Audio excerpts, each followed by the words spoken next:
Hey everyone, Nigel and Luke here, and welcome to Crime Zone.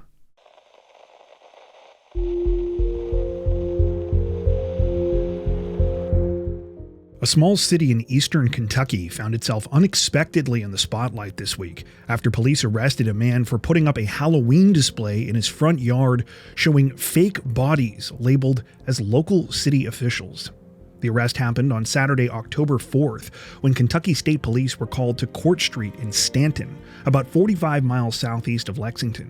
The calls came after residents passing by the home of 58-year-old Stephen Markham noticed life-size figures wrapped in black plastic resembling body bags hanging and lying across his yard.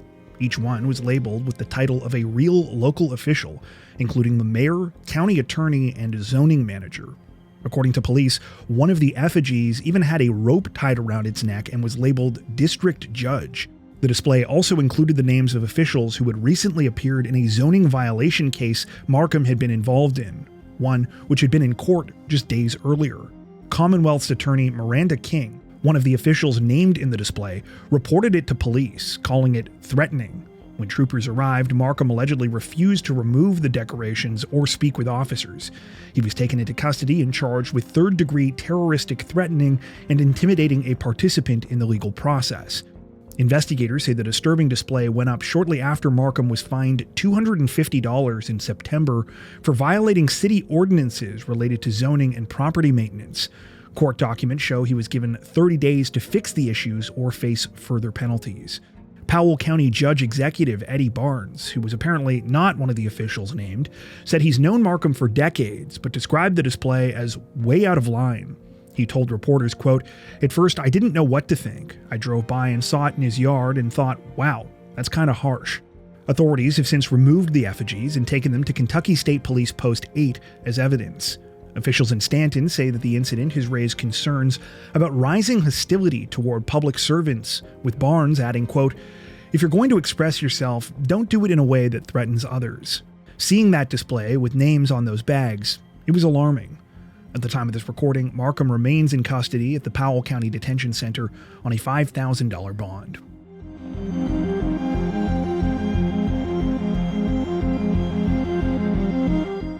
Police say a 41-year-old woman was fatally shot in a Texas parking lot this week, a senseless crime that allegedly began as a dispute over not saying thank you. The deadly confrontation unfolded at around 1 p.m. on Tuesday, October 7th, at a shopping plaza near Wheatland Road in southwest Dallas. According to police, 41-year-old Cecilia Simpson and her daughter were leaving a Five Below store when Simpson held the door open for 22-year-old Kiana Zakua Hampton. When Hampton didn't acknowledge the polite gesture, Simpson reportedly got upset, sparking a brief verbal exchange between the two women. Though it appears Simpson and her daughter then tried to move on with their day, Hampton apparently wouldn't let them. After driving to a nearby PetSmart store in the same plaza, the pair alerted staff that Hampton was following them. All three were asked to leave, but sadly, things only escalated once they were outside. Witnesses say that as Simpson and her daughter went back to their car in the parking lot, Hampton threw a bottle at their vehicle. This led to a physical altercation, during which Hampton allegedly pulled out a gun and shot Simpson 3 times. The 41-year-old collapsed beside her vehicle as her daughter screamed for help.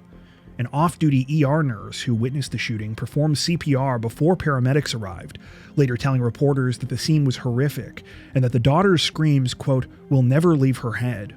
Simpson was transported to a local hospital, but was later pronounced dead. Surveillance and cell phone footage from bystanders reportedly captured the confrontation and Hampton holding the weapon.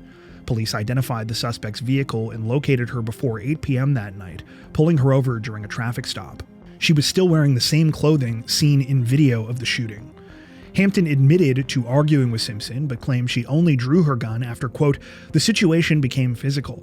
However, this clashed with witness statements, including those from the ER nurse, who later said, quote, "The shooter was saying, 'Come outside. Let's handle this outside. Let's fight outside.' And the mom and daughter were telling her to, go away. The mother and daughter tried to get in the car to de-escalate the situation, but the lady wasn't having it. They started to fight, and that's when the lady pulled out her gun and shot her." Hampton was booked into jail on a murder charge following her arrest. At the time of this recording, she remains in custody.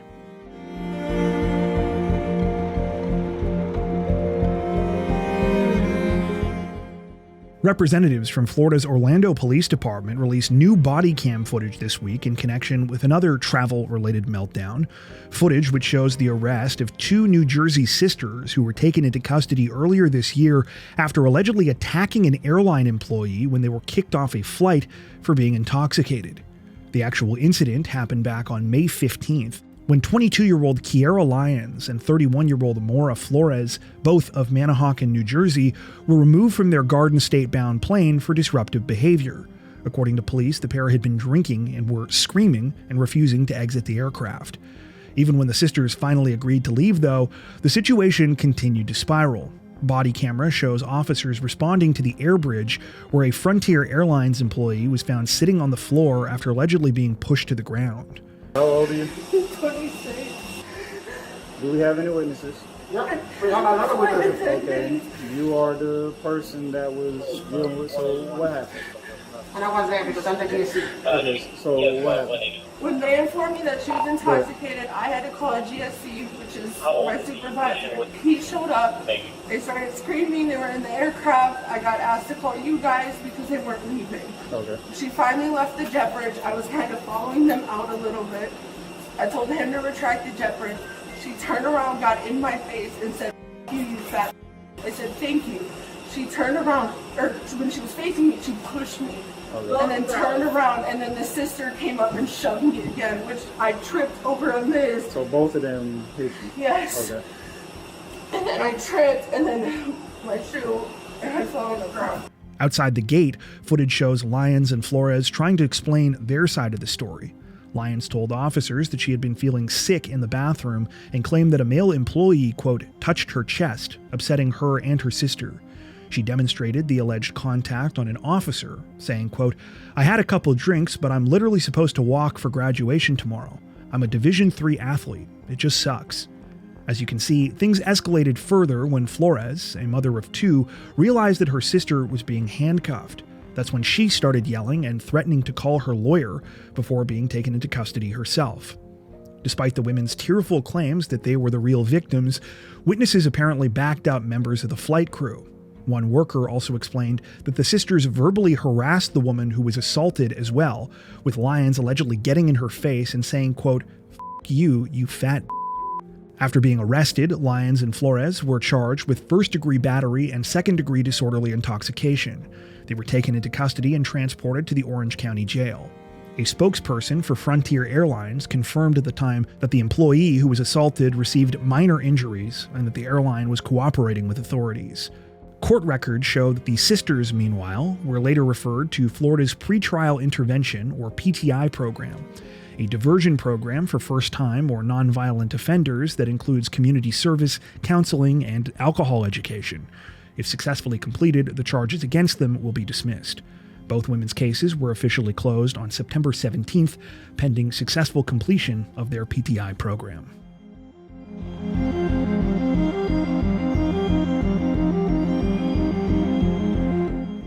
A 33-year-old Connecticut mother is facing attempted murder charges after allegedly poisoning her estranged husband's drinks with antifreeze during a bitter custody dispute. According to state police, Kristen Hogan of Ridgefield was arrested on Friday, October 3rd and charged with 2 counts of attempted murder and interfering with an officer. Investigators say Hogan secretly mixed ethylene glycol, the toxic chemical found in antifreeze, into a bottle of wine and later into a container of iced tea at her husband's home. The 34-year-old man was hospitalized in early August after drinking from the same wine bottle, and tests later revealed ethylene glycol in his system. Court records show the couple have been separated since May and were in the middle of an ongoing custody battle over their child. According to an affidavit, the victim told police that he began feeling violently ill after drinking the wine on August 10th. He woke several times during the night and began vomiting by morning. His mother found him slurring his words and unable to stand, prompting her to rush him to the hospital. Doctors initially suspected a stroke before discovering signs of antifreeze poisoning. He was placed in intensive care and underwent dialysis. The man told investigators he believed Hogan was responsible, noting that her phone had recently connected to his Wi-Fi network and that she had been the last person in his home before he reopened the poisoned bottle of wine. He also claimed she stood to gain both full ownership of their home and full custody of their child if he died. A final lab report on September 30th confirmed that ethylene glycol was detected in the wine. Police later searched Hogan's phone and found online searches for, quote, lethal amounts of poisons and how much monoethylene glycol would kill you. When questioned, Hogan allegedly admitted to pouring a, quote, very small amount of antifreeze into the wine and iced tea, but claimed she never intended to kill her husband, only make him sick. She said this was payback for him being mentally abusive. Hogan was granted bond during a court hearing on Thursday, where a judge ordered her to wear a GPS tracking bracelet, undergo a psychological evaluation, and remain on home confinement.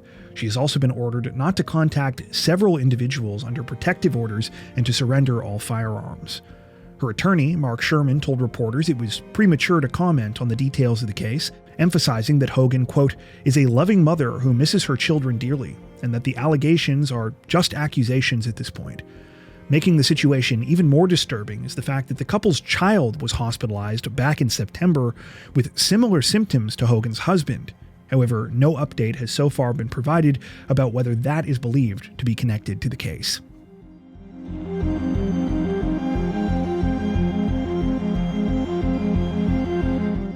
A Kentucky sheriff is facing mounting pressure to resign this week after allegedly leading police on a high-speed pursuit while drunk and on duty. And according to local officials, this is his third DUI arrest in less than 2 years.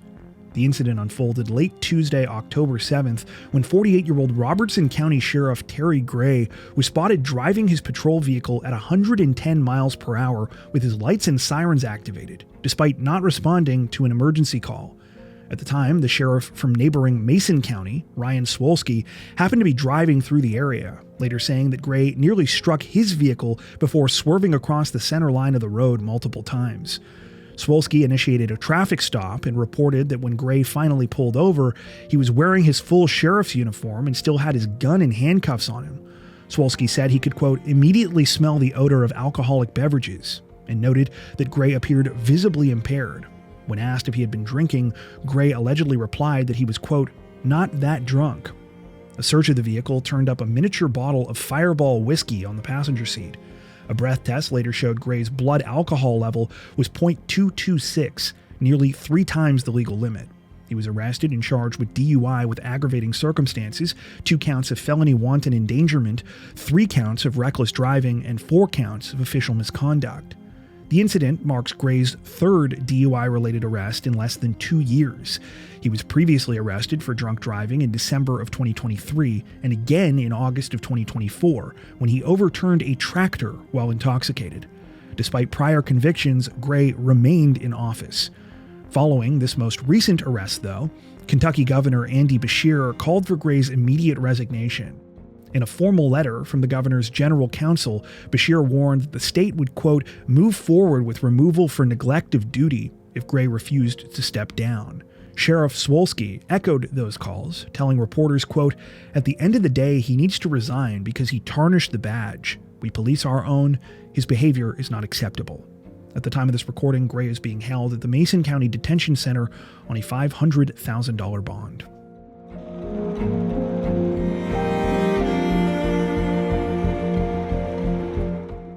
Authorities in Polk County, Florida, say that they recently dealt with an equally bizarre and shocking situation after they caught a repeat offender trying to smuggle something into a local jail.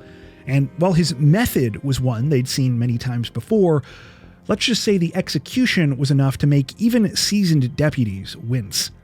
The whole thing started on the evening of October 4th when police received reports about a naked man walking around the bathroom at a public park.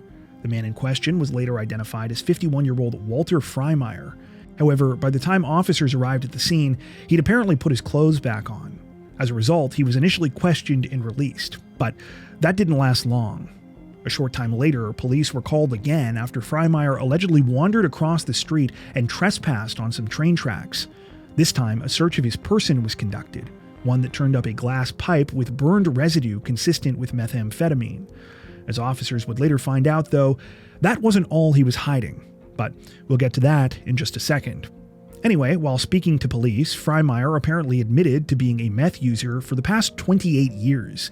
and after being arrested on trespassing and possession charges, he reportedly decided to up the ante by telling one of the officers who was taking him to jail, quote, "If you arrest me, I will find you and kill you." When Freimeyer was informed it was illegal to make such threats, he replied, quote, "Good, I'm going to kill you, so charge it." It was when the 51-year-old actually arrived at the county jail, though, that things got really interesting. Upon being asked to walk through a body scanner, officials there realized that Freimeyer was carrying contraband. Not just any contraband, though. The man had somehow managed to shove a full-size metal thermos up his butt. The thermos in question had to be surgically removed at a local hospital. It's unclear what, if anything, was found inside, but it appears that so far, Freimeyer has not specifically been charged for attempting to smuggle anything into the jail. Instead, he is facing 2 felony and 2 misdemeanor counts for those original trespassing and possession charges. According to reports, last week's incident was Freimeyer's 26th arrest.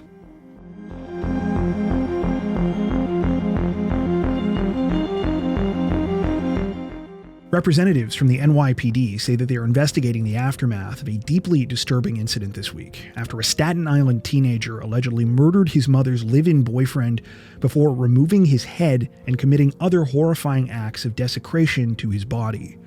It all started on the afternoon of Monday, October 6th, inside a home on Cary Avenue in Staten Island's West Brighton neighborhood. Officers responded to a 911 call just before 4:30 p.m. with reports of a stabbing. When they arrived, they discovered 45-year-old Anthony Casalaspro, a city Department of Sanitation worker, dead inside the bathroom. The scene was incredibly chilling.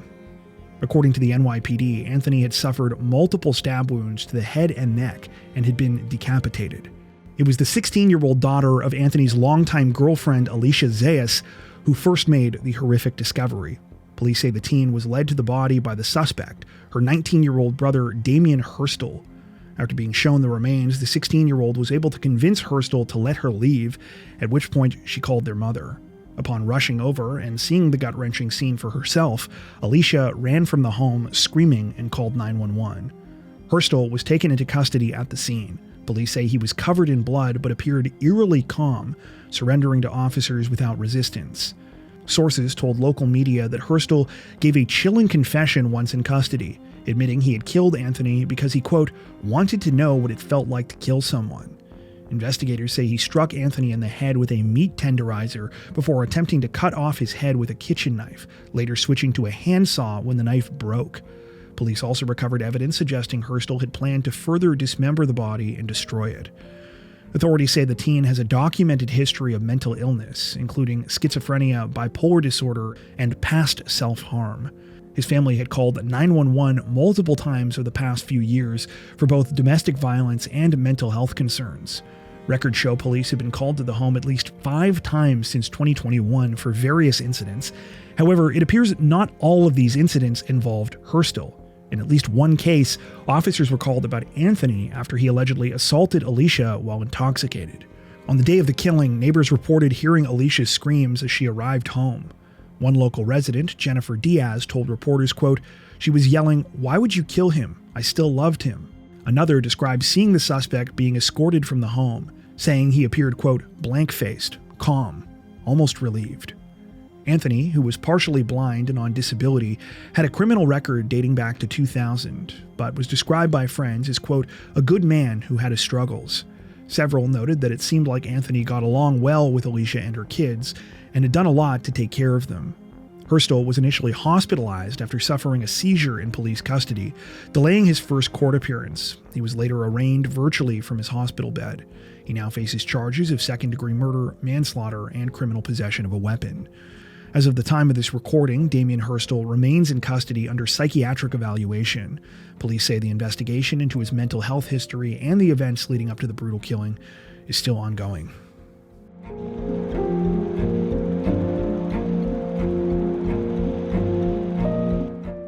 Authorities in Texas say that 4 people are dead this week, including the gunman, following a disturbing shooting spree across 2 cities that was initially mistaken for a road rage attack. The chaos began around 12:30 p.m. on October 8th, when officers with the Sugar Land Police Department responded to reports of gunfire along Derry Ashford Road near Highway 90. They arrived to find 47-year-old Shelley Perot from Rosenberg slumped in the driver's seat of a white SUV that had veered off the road. Shelley had been shot multiple times.